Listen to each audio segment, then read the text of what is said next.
میں جو قائم اکٹھ نہ ہو، نہ روحانی اعتبار سے نہ جسمانی اعتبار سے، اس کو مدرسے میں بھیجتے ہیں۔ اللہ جزا خیر نصیب فرمائے ان اہل مدارس کو۔ یہ بیچارے گھر گھر در در کی ٹھوکریں کھا کھا کر کے کسی بچے کو جو آج آپ نے ردی کی ٹوکری میں ڈال کے مدرسے والوں کو حوالے کیا، 2 3 4 سال بعد دیکھتے ہیں آپ مدرسوں میں آ کر کے آج یہ بچہ حافظ قرآن ہو گیا اور اس کی دستار بندی ہو گئی۔ کیا ہو رہی بولو بھائی؟ دستار بندی ہو گئی۔ آج وہ عالم بن گیا اور آج اس کی دستار بندی ہو رہی ہے۔ یہ عزیز بھائیوں، ہمیں اپنے نظریہ کو تھوڑا بدلنا پڑے گا۔ جو بچہ کسی بھی کٹ کا نہ ہو وہ مدرسے والوں کے حوالے، جس کا دل و دماغ اچھا ہو وہ اسکول میں جاتا ہے۔ ہمیں تھوڑا دماغ بدلنا پڑے گا، لیکن اس کے باوجود الحمدللہ یہ بیچارے محنت کر کے تراشتے میں گارنٹی کے ساتھ یہ بات کہتا ہوں، جتنے بچے یہاں پڑھتے ہیں تقریباً 150 طلبا، آپ کسی کو بھی کھڑا کرو، بہترین انداز میں آپ کو قرآن سنائے گا۔ میں چیلنج کے ساتھ کہتا ہوں کہ اسکول کے بچے کھڑے کرو، کالج کے کھڑے کرو، وہ اس طرح کی آواز اچھی نہیں ہوتی، وہ اس طرح قرآن نہیں پڑھ سکتے، وہ بول نہیں سکتے جس طرح ماشاءاللہ ان مدرسوں کے بچے بولتے ہیں۔ سب کی بہترین آواز ہوتی ہے، بہترین انداز میں قرآن سناتے ہیں۔ یہ برکت ہے ان مدرسوں کی، اہل مدارس کی، ان کا اساتذہ کرام کی، تراش کے ان کو تیار کرتے ہیں، قوم کے سامنے پیش کرتے ہیں۔ ہے نا بھائی؟ بہت بڑا کمال ان کا، بہت بڑا کمال۔ یہ کہنا بہت آسان ہے جی، کھا گئے ملا، لے گئے ملا اور یہ کر گئے ملا، یہ کہنا بہت آسان ہے، تانا کسنا۔ لیکن میں یہ بات کہہ رہا ہوں آپ سے، مدرسے چلا کر کے دیکھو، زبان کا ہلانا کوئی مشکل نہیں ہے، کوئی بھی کچھ کہہ دے پیٹ بھرے گی، لیکن مدرسہ چلانا ہم اہل مدارس اس لیے جانتے ہیں، جب مدرسے سے باہر نکلے اور کوئی فون آتا ہے، واللہ کہہ رہا ہوں اللہ کے گھر میں روح کانپ جاتی ہے۔ اللہ بہتر جانے کیا معاملہ ہو گیا، کیا ٹیلی فون آیا، کسی بچہ کو حادثے کی شکایت نہیں ہو گیا، کوئی معاملہ تو نہیں بگڑ گیا۔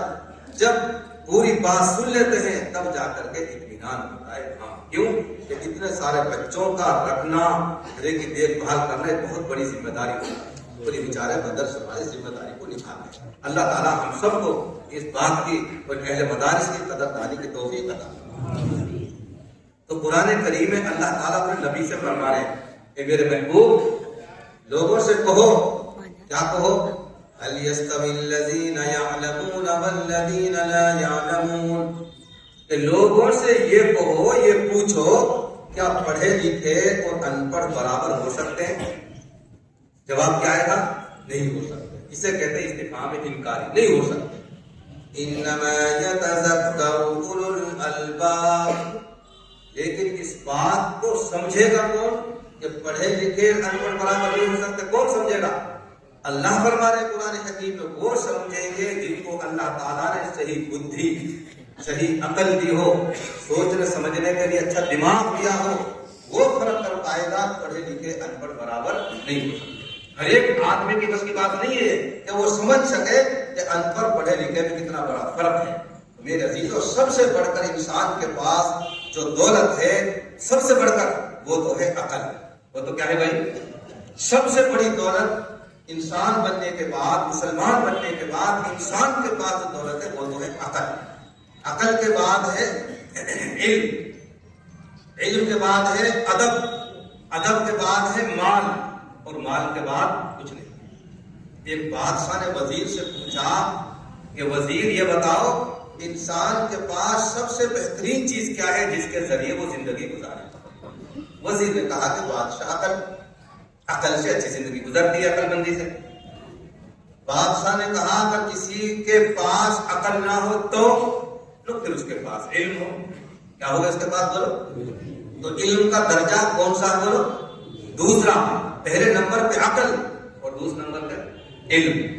یک من علم رات دہمن عقل باید، فارسی کا مقولہ ہے۔